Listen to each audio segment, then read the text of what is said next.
Hello बच्चों, जैसा कि हमने आपको अगले वीडियो में जो है कुछ इम्पोर्टेंट क्वेश्चन बताए थे, लेकिन बच्चों आज हम उसी क्वेश्चन को रिवीजन कराएंगे जो बोर्ड के एग्ज़ाम में या यूपी बोर्ड के एग्ज़ाम में पूछे जाते हैं। आज हम क्वेश्चन के द्वारा हम आपके ब्रेन का आईक्यू टेस्ट करेंगे। कितना आप जान रहे हैं कि क्वेश्चन जो पूछे जा रहे हैं उस क्वेश्चन को आप समझ पा रहे हैं या नहीं समझ पा रहे हैं। इसको हम क्वेश्चन के माध्यम से आपके ब्रेन का आईक्यू टेस्ट करेंगे। बच्चों ध्यान दीजिएगा, आज हम जो बोर्ड के एग्जाम में जो क्वेश्चन पूछे जाते हैं शार्ट टाइप क्वेश्चन, जो जैसा कि इस साल सिलेबस जो चेंज हुआ है और उस सिलेबस के आधार पर जो क्वेश्चन के पूछने का जो पैटर्न जो चेंज हुआ है उससे बोर्ड के एग्जाम में किस तरह से क्वेश्चन पूछे जाएंगे, उसी क्वेश्चनों को आज हम सिलेबस में दौड़ा के पकड़ेंगे। कौन से क्वेश्चन कहाँ इम्पोर्टेंट है उसी को दौड़ करके हम लोग पकड़ेंगे कि ये क्वेश्चन कहाँ पर स्थित है। तो ध्यान दीजिएगा बच्चों, हम स्टार्ट करते हैं पौधों से। जैसा कि जीव विज्ञान में दो टॉपिक आपके पास है, एक पौधे हैं एक जंतु। बच्चों हम आज पौधों से स्टार्ट करते हैं।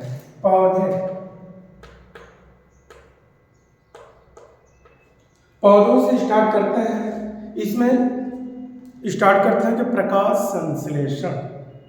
प्रकाश, जैसा कि आप जानते हैं प्रकाश संश्लेषण किसे कहते हैं। समस्त हरे पौधे सूर्य के प्रकाश की उपस्थिति में कार्बन डाइऑक्साइड, जल और CO जो है पर्णहरित की सहायता से अपना भोजन स्वयं बनाते हैं। भोज्य पदार्थ बनाने की प्रक्रिया को हम प्रकाश संश्लेषण कहते हैं। तो बच्चों ध्यान दीजिएगा, क्वेश्चन आता है प्रकाश संश्लेषण क्रिया में कौन सी गैस आवश्यक होती है। बताइए, प्रकाश संश्लेषण की क्रिया में कौन सी गैस आवश्यक होती है। कौन सी गैस? Carbon dioxide. प्रकाश संश्लेषण क्रिया में कार्बन डाइऑक्साइड गैस आवश्यक होते हैं। प्रकाश संश्लेषण क्रिया में कौन सी गैस मुक्त होती है? कौन सी गैस मुक्त होती है? ऑक्सीजन। प्रकाश संश्लेषण की क्रिया में कौन सी गैस मुक्त होती है? ऑक्सीजन। अगर देखा जाए प्रकाश संश्लेषण की क्रिया में 6CO2 प्लस 12H2O प्रकाश पर्णहरित क्या बनेगा? C6H12O6 plus 6O2 plus 6H2O और प्लस ऊर्जा। या मान लीजिए इस तरह से आपके क्या है, कार्बन डाइऑक्साइड जल क्या बना है? ग्लूकोज बना है, ऑक्सीजन निकल रहे हैं, जल वाष्प मुक्त हो रहे हैं। बच्चों ध्यान दीजिएगा, बोर्ड की एग्जाम पूछता है प्रकाश संश्लेषण क्रिया में जो ऑक्सीजन गैस निकलती है वह ऑक्सीजन गैस किसका होता है? जल से होता है, कार्बन डाइऑक्साइड से होता है। तो प्रकाश संश्लेषण क्रिया में जो ऑक्सीजन गैस निकलती है वो किसका होता है? जल का। और कार्बन डाइऑक्साइड का जो ऑक्सीजन होता है भोज्य पदार्थ के निर्माण में क्या करता है? भाग लेता है। तो CO2 का जो ऑक्सीजन होता है ग्लूकोज के निर्माण में भाग लेता है, और जल का जो ऑक्सीजन होता है ऑक्सीजन गैस के रूप में अलग हो जाते हैं प्रकाश संश्लेषण क्रिया में। तो प्रकाश संश्लेषण क्रिया में कौन कौन से कारक आवश्यक होता है? प्रकाश पर्णहरित, जल, कार्बन डाइऑक्साइड। कार्बन डाइऑक्साइड प्रकाश संश्लेषण क्रिया में उपयोग किए जाते हैं और ऑक्सीजन गैस मुक्त होते हैं। क्लियर हुआ? अब बताओ प्रकाश संश्लेषण क्रिया किस कोशिकांग में होता है? किस कोशिकांग में प्रकाश संश्लेषण क्रिया होता है? हरित लवक क्लोरोप्लास्ट में। क्लोरोप्लास्ट में प्रकाश संश्लेषण क्रिया होते हैं। प्रकाश संश्लेषण क्रिया को दो भागों में बांटा गया है, प्रकाशिक और अप्रकाशिक। प्रकाशिक अप्रकाशिक। प्रकाशिक अभिक्रिया हरित लवक के कहाँ संपन्न होती है? किस भाग में? ग्राना में। अप्रकाशिक अभिक्रिया हरित लवक के किस भाग में संपन्न होती है? स्ट्रोमा में। याद रखिएगा, प्रकाश संश्लेषण की क्रिया को दो भागों में बांटा गया, प्रकाशिक अभिक्रिया और रासायनिक अभिक्रिया। प्रकाशिक अभिक्रिया हरित लवण के ग्राना में संपन्न होती है, जबकि अप्रकाशिक अभिक्रिया हरित लवण के स्ट्रोमा भाग में संपन्न होता है। बोर्ड के एग्जाम में ये भी क्वेश्चन पूछता है, एटीपी तथा NADP2H का निर्माण किस कोशिका में होता है? एटीपी तथा NADP2H का निर्माण किस कोशिका में होता है?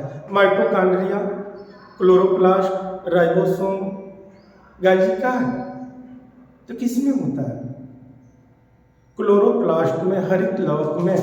ध्यान दीजिएगा, इसका निर्माण जो होता है कहाँ पर होता है?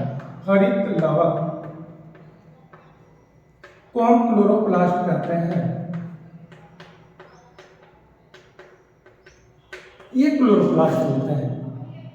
बच्चों ध्यान रखिएगा, यूपी बोर्ड के एग्जाम में जो क्वेश्चन मैं बताया है ऑब्जेक्टिव टाइप क्वेश्चन में जरूर मिलेंगे, अगर इससे बोर्ड के एग्जाम में अगर क्वेश्चन आते हैं तो। अब हम बात करते हैं, हम उन्हीं क्वेश्चन को टच करेंगे जो इंपॉर्टेंट है। कहाँ कहाँ पे क्वेश्चन है जिसे हम लोग कैच करेंगे। अब श्वसन से देखा जाए,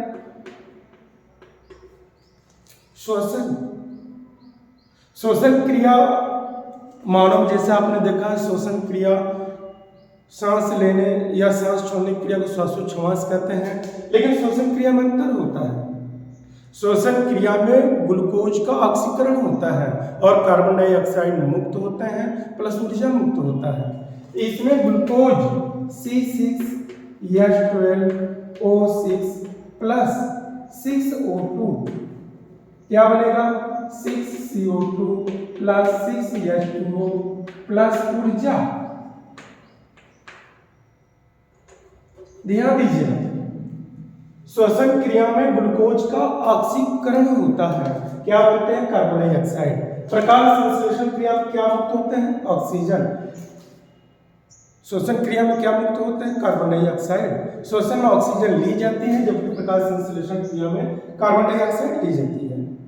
तो बच्चों ध्यान दीजिएगा, तो श्वसन क्रिया में भोज्य पदार्थों का ऑक्सीकरण होता है, कार्बन डाइऑक्साइड मुक्त होते हैं और ऊर्जा मुक्त होती है। यह ऊर्जा किस रूप में संचित होती है हमारे शरीर में? एटीपी को कोशिकाओं का ऊर्जा मुद्रा भी कहा जाता है। ऊर्जा मुद्रा परीक्षा में आ जाए, किसे कोशिकाओं का ऊर्जा मुद्रा कहा जाता है? किसे? एटीपी को। एटीपी का पूरा नाम एडिनोसिन ट्राइफॉस्फेट होता है। एटीपी का निर्माण कहाँ होता है?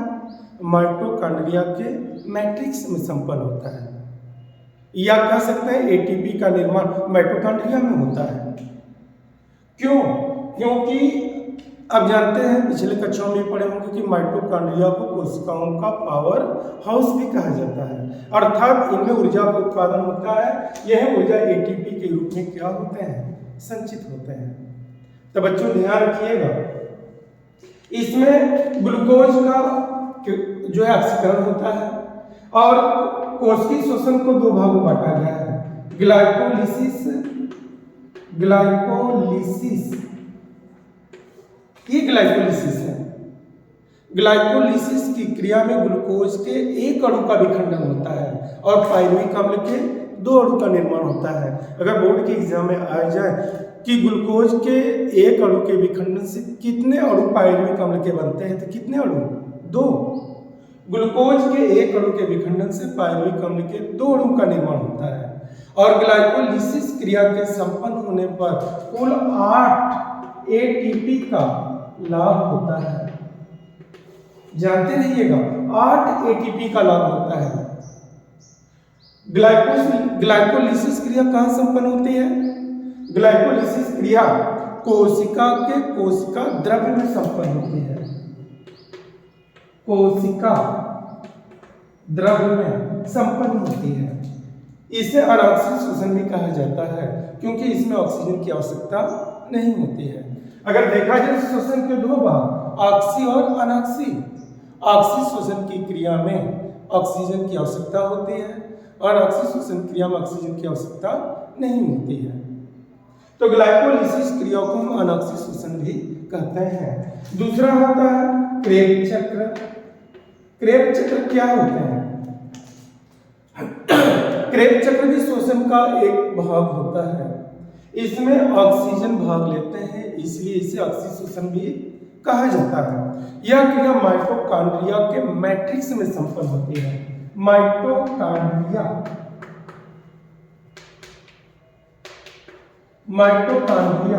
के मैट्रिक्स, क्रेब चक्र माइटोकॉन्ड्रिया के मैट्रिक्स में संपन्न होता है, जबकि ग्लाइकोलिसिस क्रिया कोशिका द्रव में संपन्न होती है। क्या आप बता सकते हैं केवल जंतुओं में ही श्वसन होता है, पौधों में श्वसन नहीं होता है? तो पौधों में भी श्वसन होता है। परीक्षा में पूछते पौधों में श्वसन क्रिया होती है केवल दिन या रात दिन दोनों, या इनमें से कोई नहीं। तो कौन सा टॉपिक सही होगा? पौधों में श्वसन क्रिया रात और दिन दोनों होते हैं। दिन में श्वसन की दर कम हो जाती है, प्रकाश संश्लेषण की दर बढ़ जाती है, जबकि रात में पौधों में श्वसन की दर बढ़ जाती है। यही कारण है कि रात में पौधों के नीचे नहीं सोना चाहिए। क्यों? क्योंकि पौधे भी ऑक्सीजन गैस लेते हैं और कार्बन डाइऑक्साइड छोड़ते हैं। तो बच्चों थोड़ा ध्यान दीजिएगा। अभी जो इम्पोर्टेंट क्वेश्चन था, जो यूपी बोर्ड के एग्जाम में जो पूछे जाते हैं, उन्हीं क्वेश्चनों का हमने अभी जिक्र किए हैं। अभी और ऐसे क्वेश्चन है जो बोर्ड के एग्जाम में क्या है पूछे जाते हैं। तो बच्चों ध्यान से समझने का प्रयास कीजिए। अब हम लोग पढ़ेंगे क्या पौधों में भी गैसों का विनिमय होता है। तो पता चलेगा कि हाँ, पौधों में भी गैसीय विनिमय होते हैं। देखा जाए पौधों में रंध्र पाए जाते हैं। रंध्र को हम स्टोमेटा कहते हैं। स्टोमेटा, ये स्टोमेटा, रंध्र को स्टोमेटा कहते हैं। अर्थात स्टोमेटा के दोनों सेम के बीच के समान द्वार कोशिकाएं पाई जाती हैं। सेम के बीच के समान ये द्वार कोशिकाएं पाई जाती हैं। ये जो छिद्र होता है ये इसी को स्टोमेटा कहते हैं। ये द्वार कोशिका होंगी,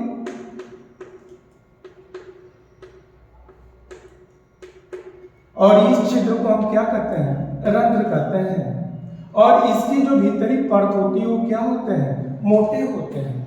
इसमें पढ़ने भी पाए जाते हैं। तो ध्यान दीजिएगा, पौधों में गैसीय विनिमय होता है किसके द्वारा? रंध्र द्वारा।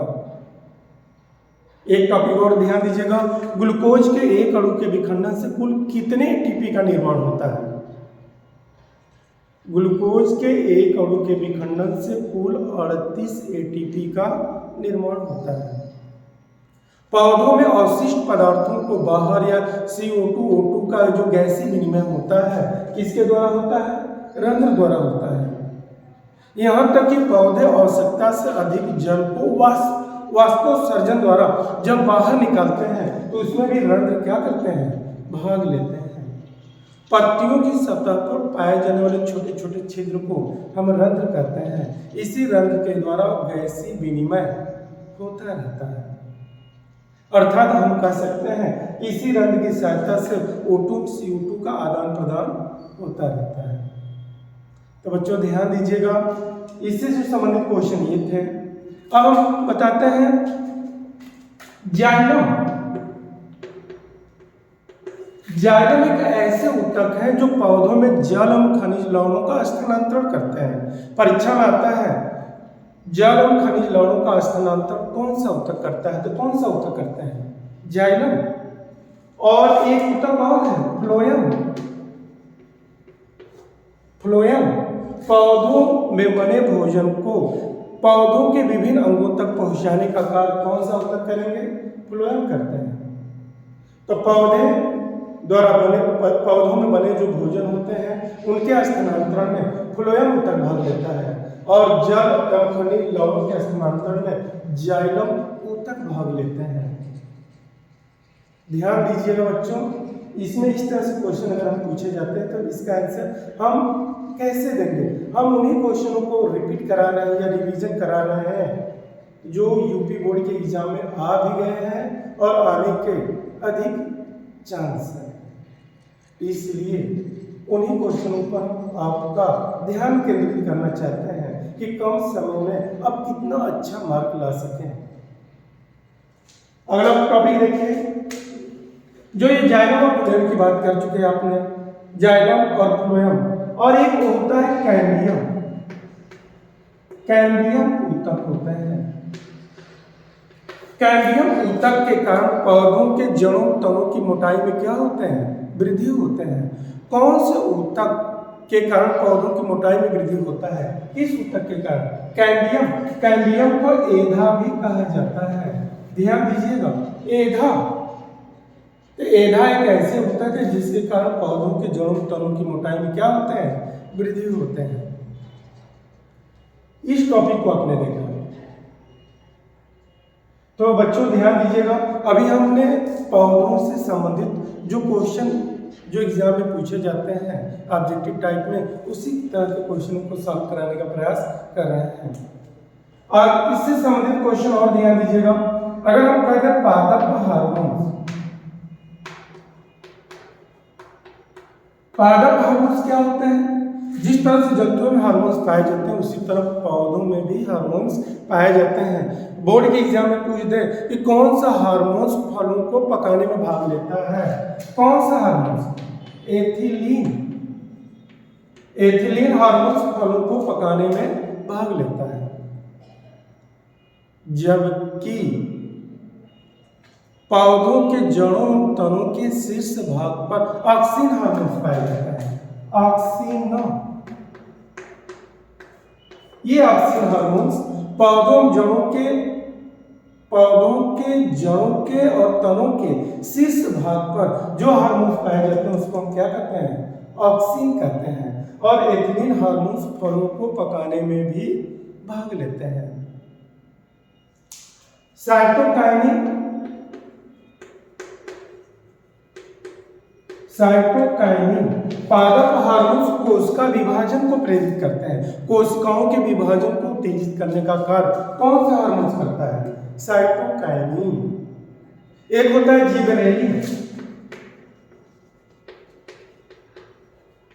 जिबरेलिन पादप हार्मोन्स पौधों की लंबाई को बढ़ाने का कार्य करते हैं। जिबरेलिन पादप हार्मोन्स भी पौधों को लंबाई में बढ़ाने का कार्य करते हैं। जैसा कि आप देख रहे हैं, एथिलीन, ऑक्सीन, साइटोकाइनिन, जिबरेलिन, ये सब पादप हार्मोन्स होते हैं जिनके क्या कार्य होते हैं, इसको आपने देखा।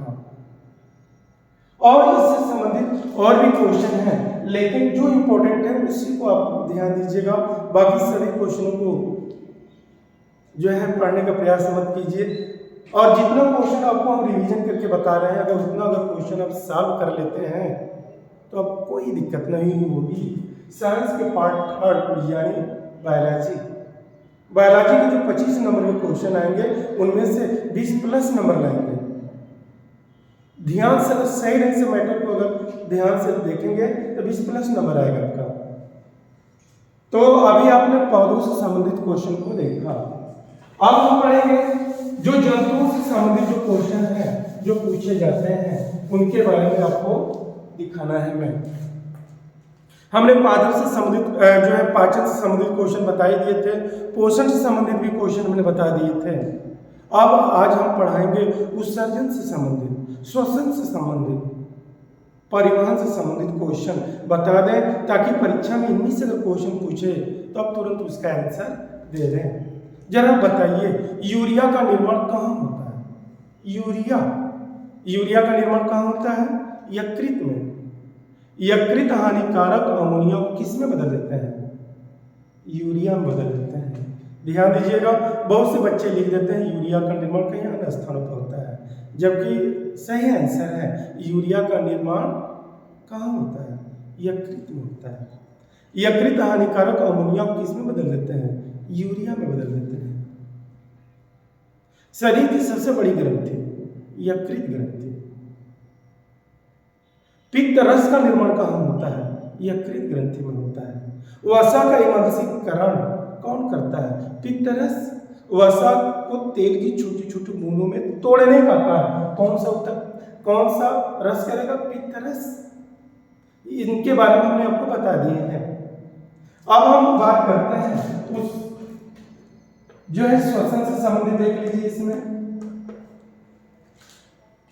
श्वासोच्छ्वास क्या है। मानव की बात किया जा रहा है, मानव की फिजियोलॉजी की बात की जा रही है। श्वासोच्छ्वास क्या है? सांस लेने और सांस छोड़ने की प्रक्रिया को श्वासोच्छ्वास कहते हैं।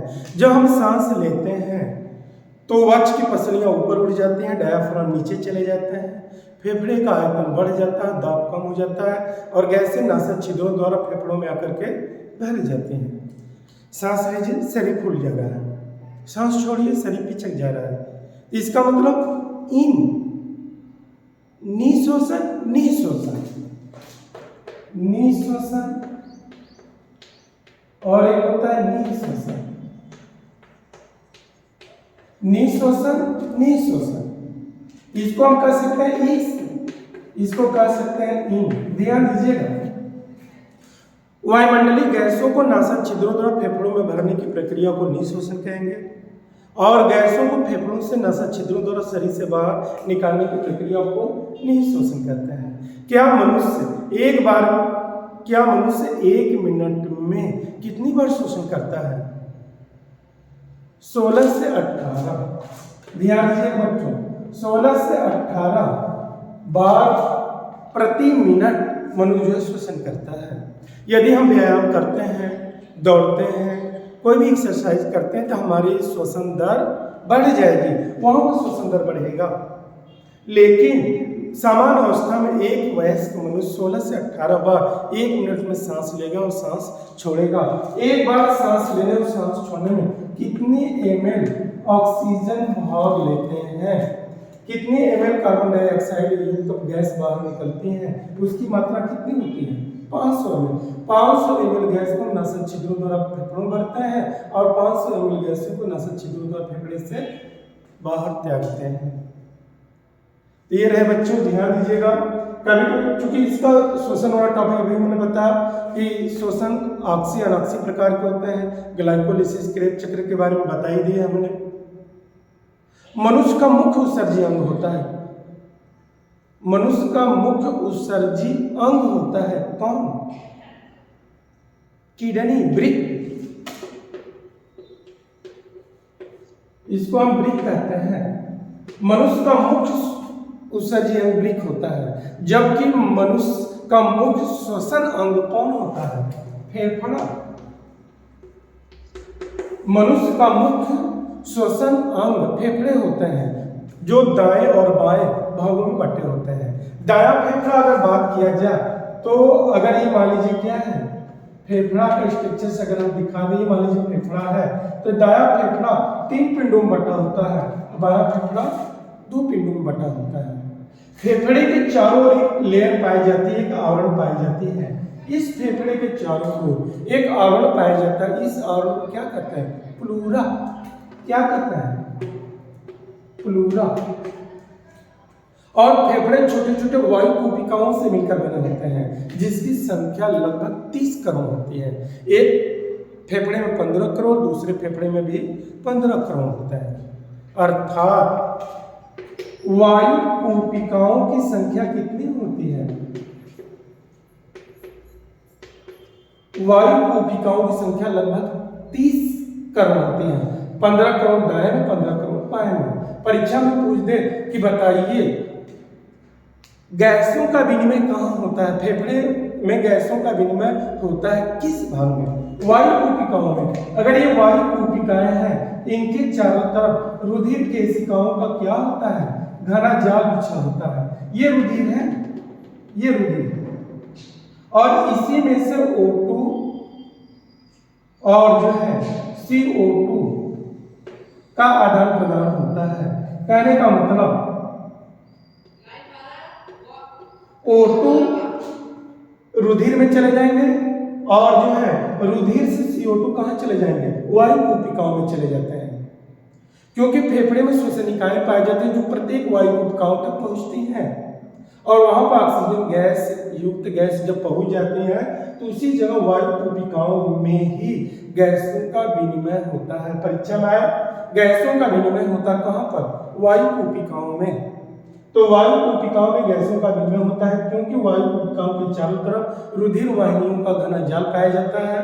इस रुधिर वाहिनियों से CO2 निकलकर वायु कोशिकाओं में और O2 वायु कोशिकाओं से रुधिर में पहुंचते रहते हैं। तो अभी आपने देखा श्वसन क्रिया वायु कोशिकाओं में होती है विसरण के माध्यम से।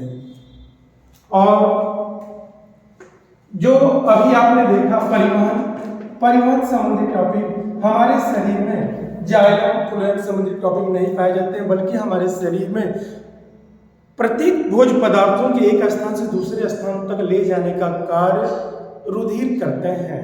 हमारे शरीर में परिवहन का कार्य रुधिर परिसंचरण द्वारा होता है, रुधिर द्वारा होता है। और एक स्वस्थ मनुष्य में रुधिर की मात्रा लगभग 4 या 5 से 6 लीटर मानी जाती है। एक स्वस्थ मनुष्य में रुधिर की मात्रा 5 से 6 लीटर मानी जाती है। आप बता सकते हैं रुधिर का रंग लाल होता है किसके कारण? हीमोग्लोबिन के कारण।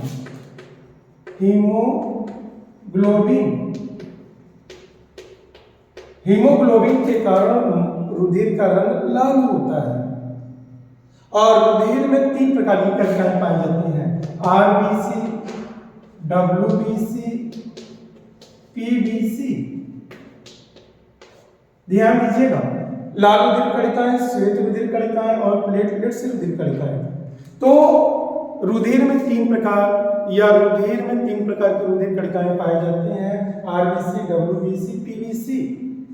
परीक्षा पूछे कौन से रुधिर कणिकाएं रुधिर का थक्का जमाती हैं? कौन से रुधिर कणिकाएं?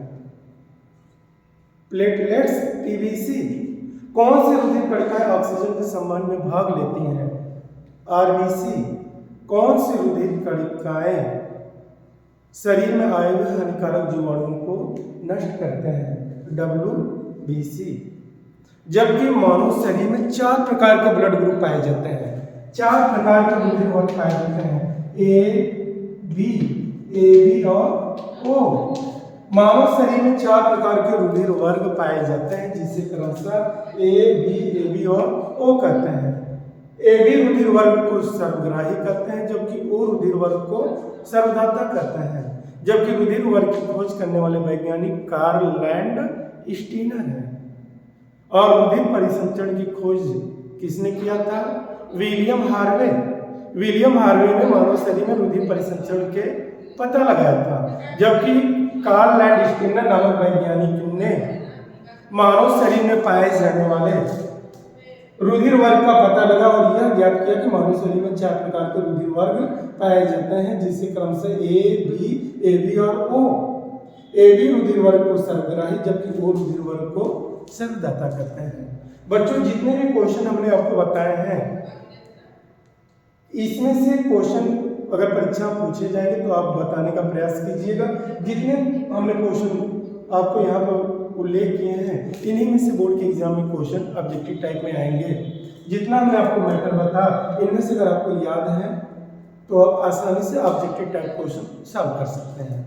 और लघुत्तरी और दीर्घोत्तरी क्वेश्चनों का जो आंसर कैसे देंगे, कितने पेज में देंगे या कितने पेज को हम भरेंगे, कितने वर्ड में लिखेंगे, इसका उल्लेख हम आपको नेक्स्ट वीडियो में दिखाएंगे।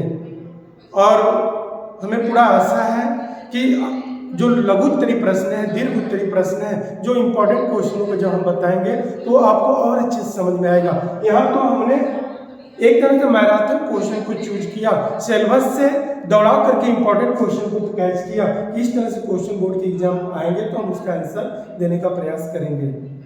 बच्चों ध्यान दीजिएगा, आगे का इंपॉर्टेंट क्वेश्चन 4, 12, 6, 18 नंबर का क्वेश्चन नेक्स्ट वीडियो में 18 नंबर का क्वेश्चन हम आपको नेक्स्ट वीडियो में दिखा देंगे कि 18 नंबर का क्वेश्चन कैसे आते हैं। आपको जरूर सफलता मिलेगी। इसके लिए आपको नेक्स्ट वीडियो का इंतजार करना होगा। धन्यवाद।